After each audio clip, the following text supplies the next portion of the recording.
नमस्कार किसान भाइयों, कृषि दर्शन कार्यक्रम के इस अंक में आपका हार्दिक स्वागत है। किसान भाइयों, हमारा देश भारत त्योहारों का देश कहलाता है और अभी हमारे देश में त्योहारों का मौसम ही चल रहा है। अभी हमने कुछ दिन पहले दिवाली का त्यौहार पूरी खुशियों के साथ मनाया है और इसी के साथ अभी हमने अपने खेतों में रबी फसलों की या तो बुवाई कर चुके हैं या कर रहे हैं। किसान भाइयों, इस समय तो आपको हमारी यही सलाह है कि आप वैज्ञानिकों की सलाह अनुसार चलें, उनके सुझाव के अनुसार चलें और अपनी फसल से भरपूर उत्पादन पाएं और इसके चलते आप एक सफल किसान कहलाएं। तो किसान भाइयों, शुरू करते हैं आज का कृषि दर्शन कार्यक्रम और कार्यक्रम की शुरुआत सबसे पहले खबरें खेती की व मंडी भाव से।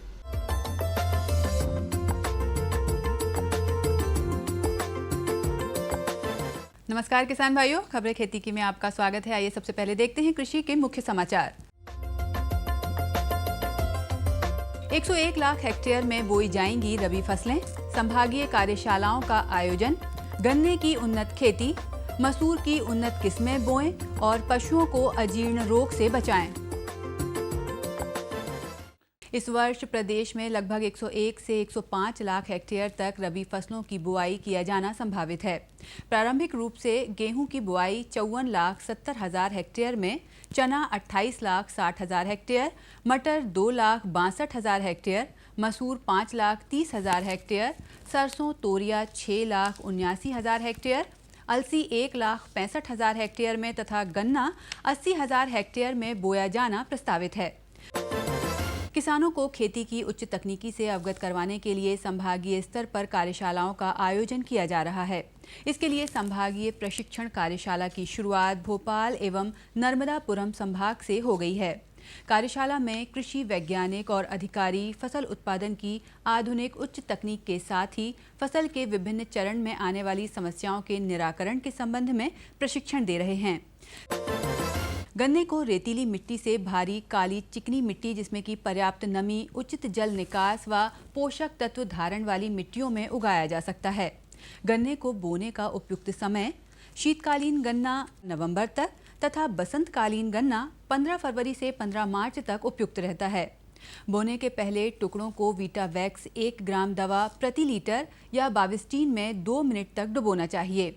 पोटेशियम परमैंगनेट के घोल में बीज को उपचारित करने पर बीज का अंकुरण अच्छा होता है तथा सबसे अंत में टुकड़ों को एजेटोवेक्टर एवं पीएसबी से उपचारित करना लाभदायक रहता है। मसूर की खेती में उचित बीज दर का प्रमुख स्थान होता है। मसूर के बीज आकार पर बीज दर निर्भर करता है। सामान्यतः 40 किलोग्राम प्रति हेक्टेयर बीज बुआई हेतु पर्याप्त रहता है। बड़े दाने वाली किस्मों के लिए 50 किलोग्राम प्रति हेक्टेयर और छोटे दाने वाली किस्मों के लिए 35 किलोग्राम प्रति हेक्टेयर बीज का उपयोग बुआई हेतु करते हैं। मसूर की उन्नतशील किस्में मल्लिका, जवाहर मसूर 1, जवाहर मसूर 3, DPL 62, IPL 81 एवं L4076 बोने से सर्वाधिक उत्पादन मिलता है। पशुओं में अजीर्ण रोग अधिक समय तक रूखा, सूखा, सड़ा गला, बदबूदार चारा मिलने से होता है। इसके उपचार हेतु पशु को जुगाली की दवा देकर दस्त करवानी चाहिए। 2 तोला सौंठ कूट पीसकर 1 पौंड सरसों के तेल में मिलाकर पशु को पिला देना चाहिए। इससे आफरे के साथ पेट के कीड़े भी मर जाते हैं। पशु को चारा थोड़ी थोड़ी मात्रा में कई बार खिलाना चाहिए। तो किसान भाइयों, खबरें खेती की में फिलहाल इतना ही। चलते चलते आप देखिए मंडी भाव और मुझे दीजिए आज्ञा। नमस्कार।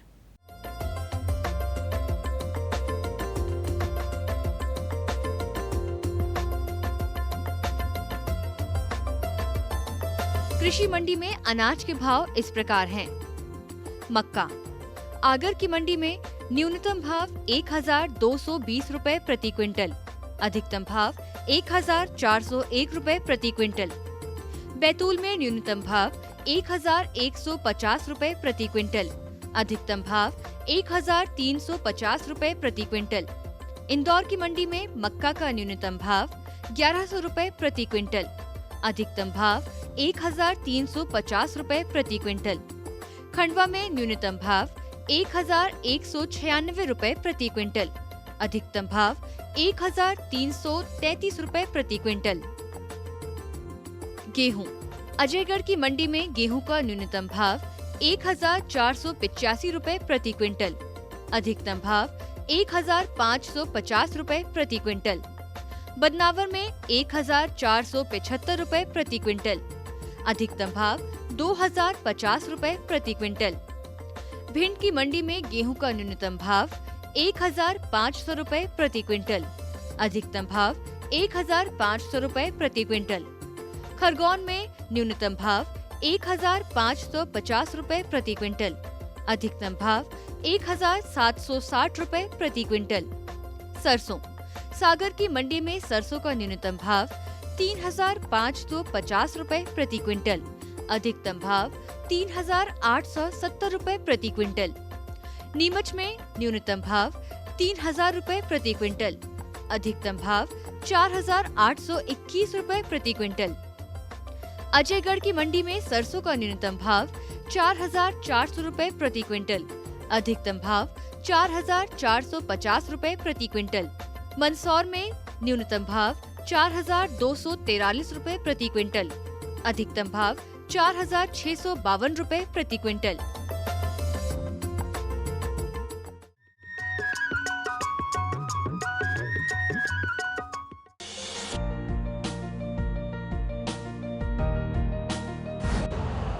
यूरिया का स्वदेशी उत्पादन 70 लाख टन बढ़ाने के लिए 6 उर्वरक संयंत्रों का उद्धार किया जा रहा है। FCIL के गोरखपुर, सिंदरी, तलचर और रामागुंडम संयंत्र, HFCL की बरौनी इकाई और BVFCL की नामरू फोर्थ। सोने पर सुहागा ये है कि देश में अब बनेगा सिर्फ नीम लेपित यूरिया, क्योंकि इससे होगा किसानों का फायदा ही फायदा। अनाज का उत्पादन 10% तक बढ़ेगा। बढ़ेगी 10 से 15% नाइट्रोजन क्षमता। अरे सुन तो। मुझे क्या सुनाना चाहते हो? जो सुनाओ मेरी सौतन को। किसको? अरे वही तुम्हारा मोबाइल फोन जिससे सुबह शाम दिन रात चिपके रहते थे और कहते थे किसान कॉल सेंटर से बातें हो रही हैं। अच्छा ये बात है। हाँ क्यों, क्या हुआ? अब बात नहीं होती क्या? अब तो झट से बात हो जाती है। ऐसा क्या? हाँ, अब तो ज्यादा लाइनें और खास तकनीक के कारण खेती के माहिरों से तुरंत बात हो जाती है। और अगर कभी लाइन व्यस्त हो तो अपनी समस्या फोन पर रिकॉर्ड करा दो, वहाँ से फोन आ जाता है और समस्या की हल का मैसेज भी आ जाता है। ये देखो आ गया। अरे वाह, इसका मतलब इंतजार की घड़ी अब खत्म। हाँ, तभी मैं सोचूं कि आजकल मुझ पर इतना प्यार क्यों आ रहा है। कृषि संबंधी समस्याओं का अपनी भाषा में तुरंत हल पाने के लिए पूरे भारत में किसी भी फोन से हेल्पलाइन नंबर पर संपर्क करें। किसानों का दोस्त किसान कॉल सेंटर। ये बदलाव क्या है भैया? ये बड़े काम की चीज है। इंसान की सोच में अगर बदलाव आ जाए तो सब कुछ मुमकिन है, सब कुछ संभव है। अब ये बदलाव फिर आ रहा है। हर सूरत की मुस्कान में वो आपको दिखाई देगा। तो चलिए एक नई शुरुआत करते हैं, कुछ बदलाव करते हैं। दूरदर्शन किसान, एक नया चैनल जहां बातें होंगी बदलाव की और आपके कल की बेहतर शुरुआत की। छेड़ो बातें बदलाव की।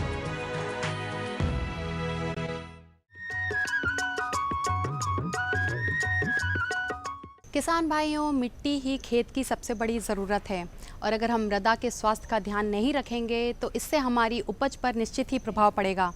इसीलिए समय समय पर हम आपको मृदा परीक्षण के लिए प्रोत्साहित करते हैं। मृदा परीक्षण के द्वारा आप जान सकते हैं कि आपके खेतों की मिट्टी में किस तरह के पोषक तत्व की कमी है और किस तरह के पोषक तत्व की अधिकता, या आप ये भी जान सकते हैं कि आपके खेत की मिट्टी किस फसल के लिए अधिक उपजाऊ है। आप उर्वरक और खाद के द्वारा अपने खेतों की मिट्टी में पोषक तत्वों का संतुलन भी बनाए रख सकते हैं। किसान भाइयों, आज एक छोटे से नाट्य रूपांतरण के द्वारा हम आपको समझाएंगे कि मृदा स्वास्थ्य हमारे लिए जानना क्यों आवश्यक है। तो आइए देखते हैं एक छोटी सी स्टोरी।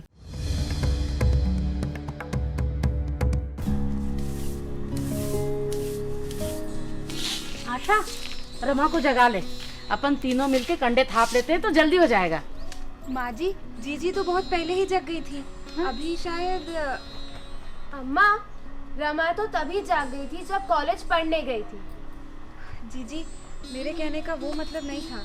घबराइए मत भाभी, मेरे कहने का मतलब वो नहीं था। मेरे कहने का मतलब कुछ और था। आपकी घबराहट देखकर भूल गई। अम्मा, मैं खेत पे जा रही हूँ।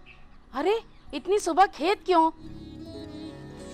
पहले तीनों मिलके कंडे थाप लेते हैं, फिर चली जाना खेत। और तू सुन, मनोहर क्या चली जाना, पूड़ी बेलने पंगत है ना आज उनके यहाँ। संगत? किसकी संगत?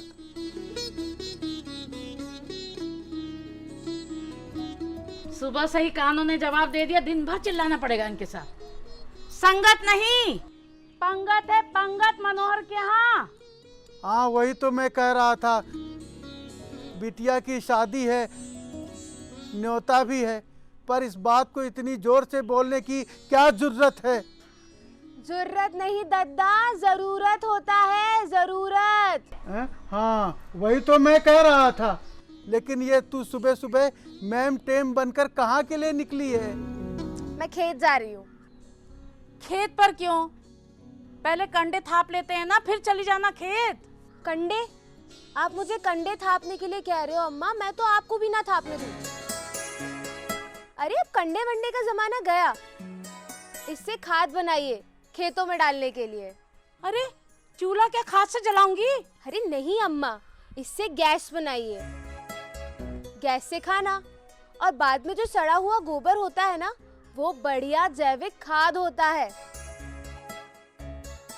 और कंडे के धुएं से तो आंखें खराब होने का डर रहता है, वो भी नहीं रहेगा।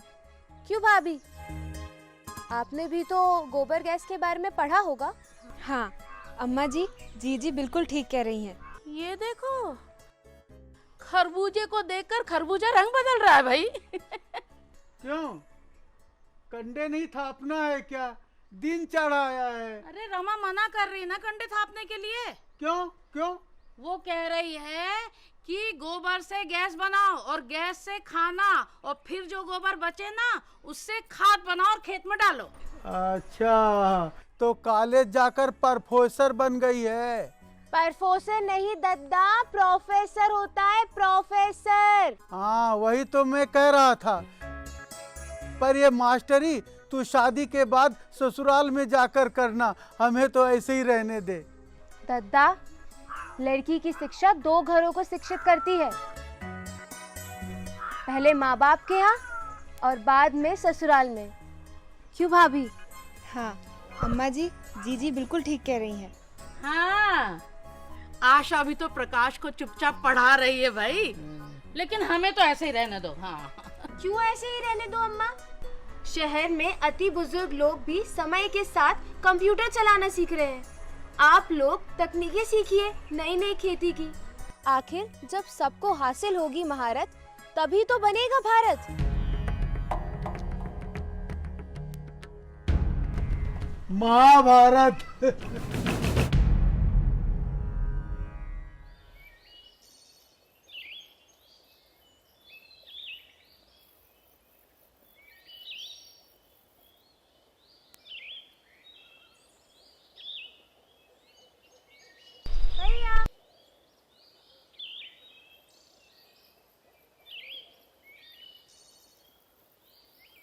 भैया, ये कचरा क्या आप जलाने वाले हैं? हाँ, ये कचरा भी जलाऊंगा, और ये जो खेत में खरपतवार है ना, इसे भी जलाऊंगा, नहीं तो फसल में दीमक लग जाएगी। अरे कंपोस्ट खाद बनाइए ना। रमा, पूरे गांव में कोई नहीं बनाता। इसीलिए तो मिट्टी की उर्वरता खत्म होती जा रही है। देख, फसल में खाद तो डालना ही पड़ेगा, फिर कंपोस्ट खाद बनाने में मेहनत क्यों करें? देखिए भैया, आपको हर साल रासायनिक खाद ज्यादा डालना पड़ता होगा। हाँ। और फिर मिट्टी की उपज भी साल दर साल कम होती जा रही है। हाँ। तो भैया, अगर हमारी थोड़ी सी मेहनत करने से रासायनिक खाद का पैसा बचे और उपज के अच्छे दाम भी मिले, तो कितना अच्छा रहेगा। प्रकाश, अरे रमा, कब आई शहर से? खेती की पढ़ाई पूरी हो गई या अधजल गगरी लेकर ही प्रकाश को पढ़ाने आ गई? घंसी काका, पढ़ाई की गगरी तो मैं पूरी भर कर ही लाऊंगी। हाँ, और सब लाकर हम पर उंडेल देना। मतलब? अरे कुछ नहीं, काका ये कह रहे हैं कि जब तू पढ़ाई करके आएगी तो खेती के सारे तरीके हम गांव वालों को बताएगी। वो तो मैं अभी भी बता ही रही थी ना। तुम लोग क्या बातें कर रहे हो, मैं कुछ समझ नहीं पा रहा हूँ। अरे कुछ नहीं काका, ये रमा कह रही है कि हम लोग खेत की मिट्टी को रासायनिक खाद से और ये फसल के अवशेष जला के हवा को प्रदूषित कर रहे हैं। ये तो तुम गलत कह रही हो। अरे भाई ये तो सदियों से होता आ रहा है। अच्छा ये बताओ क्या हमारे पूर्वज गलत थे?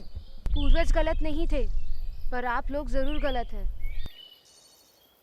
अच्छा, जनसंख्या बढ़ने से प्रदूषण भी बढ़ गया है, इसलिए हमें नए उपाय सोचने चाहिए। अच्छा प्रकाश, मुझे खाद बीज लेने जाना है, मैं तो चला। और हाँ, इन शहरी चोचलों में मत पड़ना। जितनी जल्दी हो सके कचरा जला दे। अगर पानी गिर गया तो 10-15 दिन तू खेत नहीं जोत पाएगा। रमा अब तू जा, मेरे काम में दखल मत दे। ये ठीक नहीं है भैया, कम से कम आप तो समझिए। अरे मैं सब समझ चुका हूँ, और कितना समझाएगी मुझे? मैं भाभी से ही बात करती हूँ। खेती भी तेरी भाभी से करवा ले। मैं तेरी शिकायत ना दद्दा से करूंगा। तू जा यहाँ से। जब आपको मेरी सुननी ही नहीं है तो मैं यहाँ रह के करूंगी भी क्या? कहाँ जा।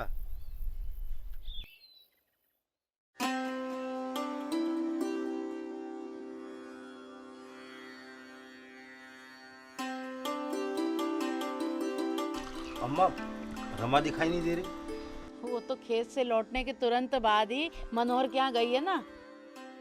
भाई पंगत के पहले उसके घर में गाना बजाना है। ये आशा नहीं गई? अरे गई थी ये, अभी तो लौटी है, खाना बनाकर फिर जा रही है ना अभी। क्यों अम्मा, रमा ने तुमसे या दद्दा से कुछ कहा क्या? क्यों, कुछ हो गया क्या? अरे फिर से तो नहीं झगड़ा कर लिए दोनों? अरे क्या बताऊं अम्मा, ये जो छुटकी है ना, रास्ते में गांव में हर जगह मुझ पर अपने पढ़ाई का रौब झाड़ती रहती है। छुटकी? छुटकी कहाँ है इसमें? अच्छा तो बना है। छुटकी नहीं, अपनी छुटकी। रास्ते में। पहले उसकी बात सुन लो ना, फिर अपनी बात करना। हाँ क्या कह रहा है पहले सुनो प्रकाश। बोलो बेटा। दद्दा आजकल रमा अपनी पढ़ाई का रौब झाड़ती रहती है। हाँ, मैं भी देख रहा हूँ। अपनी अम्मा से सवेरे सवेरे कुछ कुछ बोल रही थी। उसे पढ़ी लिखी भाभी का साथ जो मिला है। वैसे मैंने बाद में ये सोचा कि कह तो रमा सही रही थी। हाँ तुम तो बेपेंदी के लोटा हो, जहाँ देखी ढलान वहीं लुढ़क गई। अरे बहू का मन भी यही है कि रमा की सलाह मान ली जाए। अच्छा, तो घर में सभी लेडीजों ने मिलकर यूनियन बना रखी है। यूनियन नहीं दद्दा, यूनियन। हाँ वही कह रहा था मैं। आज सबको शादी में जाना है, कल बैठकर विचार करेंगे इस यूनियन का न्यार तार। कल नहीं दद्दा, करना ही पड़ेगा, नहीं तो छुटकुनिया मेरा भेजा खा जाएगी। बड़ी आई वैज्ञानिक बनने।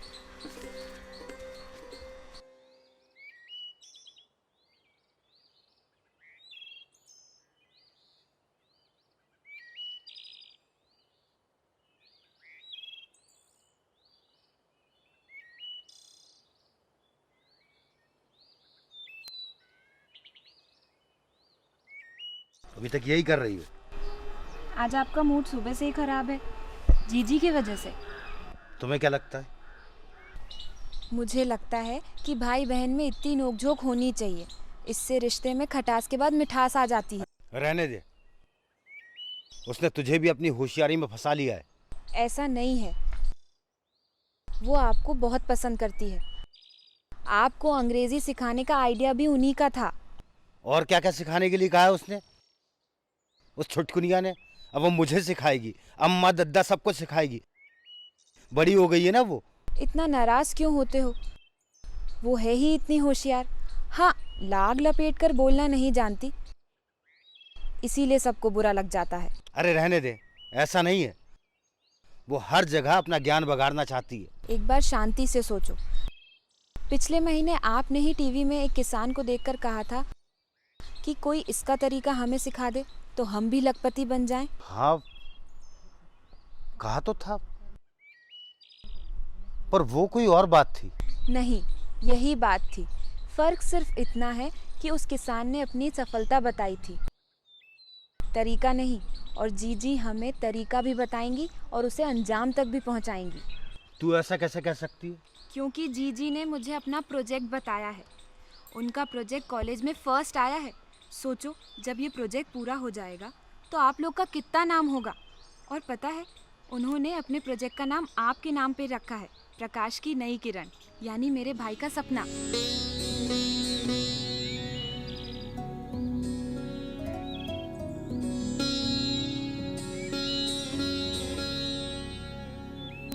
क्या मतलब? मतलब ये कि ये प्रोजेक्ट एक कहानी से शुरू होता है। इसमें इसका भाई सपने में नए तरीके से बिना रासायनिक व दवाइयों के खेती करता है, जिससे उसकी आमदनी बढ़ जाती है और उसकी गरीबी दूर हो जाती है।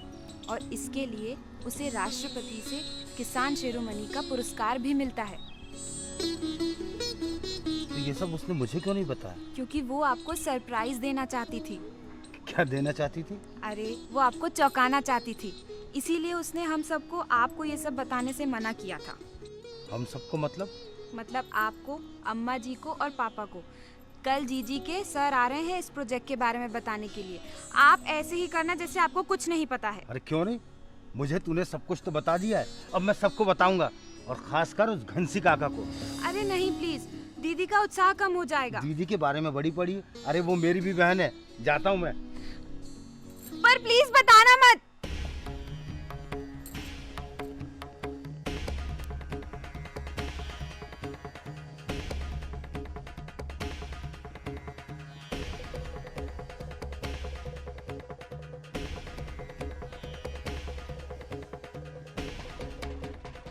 काका, काका राम राम। ढाका? कौन जा रहा है ढाका? ढाका नहीं, राम राम काका। राम राम। पर इस बात को इतनी जोर से बोलने की क्या जरूरत है? काका, कान बदलवा क्यों नहीं लेते? हैं? कान बदले जाते हैं क्या? हाँ, मशीन से ज्यादा सस्ते पड़ते हैं। घंसी काका,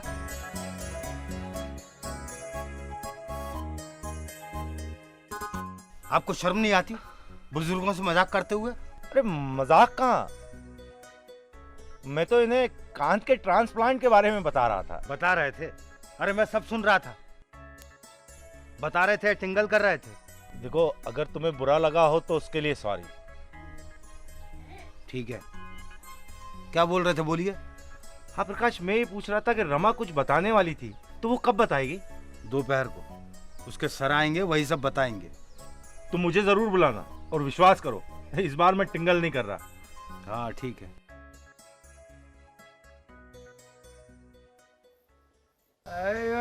रमा है ना हमारी बिटिया, 4 अक्षर पढ़ के गई, हमको बता रही थी खेती के बारे में, बगान कॉलोनी की बात कर रही थी। अरे बाबूजी चुप रहिए, आ गए।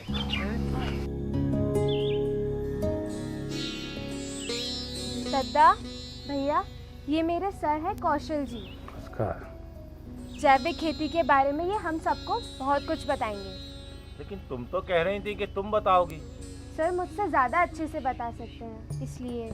साहब, खेतों में जैविक खाद डालने से उत्पादन कम तो नहीं हो जाता? ये एक बड़ी गलतफहमी है। हमेशा अपन रासायनिक खाद डालते चले आ रहे हैं, तो अपने को लगता है कि जैविक खाद का हम उपयोग करेंगे तो उत्पादन कम हो जाएगा, परंतु ऐसा नहीं है। जब हम रासायनिक खाद डालते हैं, यूरिया डाला तो नाइट्रोजन मिली, फास्फेट डाला तो फास्फेट मिला, सुपर फास्फेट से पोटास डाला, मतलब 16 तत्वों की फसलों को आवश्यकता होती है। परंतु यदि हम जैविक खेती अपनाते हैं तो उसमें गोमूत्र ही हमने डाला तो गोमूत्र में 33 तत्व होते हैं, तो सारे तत्व फसलों को मिल जाते हैं। उत्पादन कभी कम नहीं होता। पुराने ज़मानों में 10वीं 11वीं शताब्दी में हमारा 16-17 टन, मतलब 160-170 क्विंटल धान पैदा होता था। आज हम रासायनिक खाद डाल रहे हैं, पौध संरक्षण दवाई या दुनिया भर का डाल रहे हैं, वो पैदा कितना हो रहा है? 30 क्विंटल, 3 टन। तो उससे उत्पादन कभी नहीं। ये पद्धति है, जैविक पद्धति अपनानी पड़ेगी। पद्धति अपनाने का मतलब है फसल का बीजों का चुनाव, फसल चक्र का अपनाना, अपना अंतर्वर्ती फसलों को उपयोग करना, आप हरी खाद का उपयोग करना, तो ये सब चीज़ें, और जितना भी कचरा जिसको अपन बोलते हैं ना, कचरा, गोबर, गोमूत्र और सब की खाद बना के खेतों को, जो खेत से आपने लिया है वो खेत को आपको वापस देना है, तो उत्पादन कभी कम नहीं होगा। रासायनिक में ज़रूर हमारा उत्पादन घटता चला जा रहा है, मिट्टी की उर्वरता शक्ति खत्म होती चली जा रही है और उससे जो है दुष्परिणाम सामने आ रहे हैं। इसलिए उसको मिटाने के लिए या उससे अपने को बचाने के लिए जैविक खेती ही एकमात्र सहारा है। गौमूत्र में 33 तत्व होते हैं। जैविक खेती का मुख्य आधार ही जो है अपना पशुधन है। पहले जो पुराने ज़माने में हमारी खेती और पशुधन एक दूसरे पे निर्भर थे। हर किसान अपना पशुधन रखता था, बैल खेतों में काम करने के लिए, गाय दूध के लिए, और ये जो इसका गौमूत्र है वो फसलों में उपयोग के लिए। तो गाय बहुत आवश्यक है जैविक खेती। यदि जैविक खेती करना चाहते हैं तो बिना पशुधन और विशेष रूप से देसी गाय के बिना जैविक खेती नहीं हो सकती, क्योंकि हमारा जो गौमूत्र है वो खाद तो है ही, 33 उसमें तत्व होते हैं, परंतु वो पौध रक्षक भी है। जब मैं उसको फसलों पे छिड़कता हूँ तो वो कीड़ों को भी फसलों पे नहीं आने देता है। तो जैविक में खेती का आधार ही जो है आपका गोवंश है, और विशेष रूप से देसी गाय जो है जरूरी है। सर, जैविक खेती को सरकार की तरफ से भी बहुत प्रोत्साहन मिल रहा है, उसके बारे में भी देखिए क्या हो रहा है। आज हर आदमी स्वास्थ्य के प्रति बहुत चिंतित है। पूरे विश्व में जैविक की मांग बढ़ती चली जा रही है, और विदेशों का तो ये हाल है कि आप जितना जैविक पैदा करो वो सब किसी भी कीमत पे लेने को तैयार है। अब जैविक जितना आप पैदा करो, मैं तो ये कहता हूँ कि मैं विश्व में दूसरी जगह क्यों भेजूँ। पहले तो अपने को खाना है, अपना स्वास्थ्य ठीक रखना है, फिर गांव का है, फिर शहर का है, उसके बाद जो बाकी बचे तो इसको बढ़ावा देने के लिए शासन के द्वारा बहुत सारी योजनाएं चलाई जा रही है।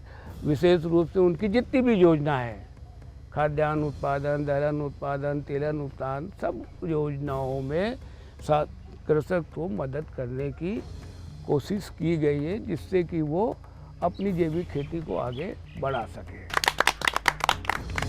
तो देखा, सर ने हम सबको कितनी अच्छी बातें बताई। अब तो हम सबको प्रशिक्षण लेने भी जाना पड़ेगा। चलिए सर, मैं आपको बाहर तक छोड़ दूँ।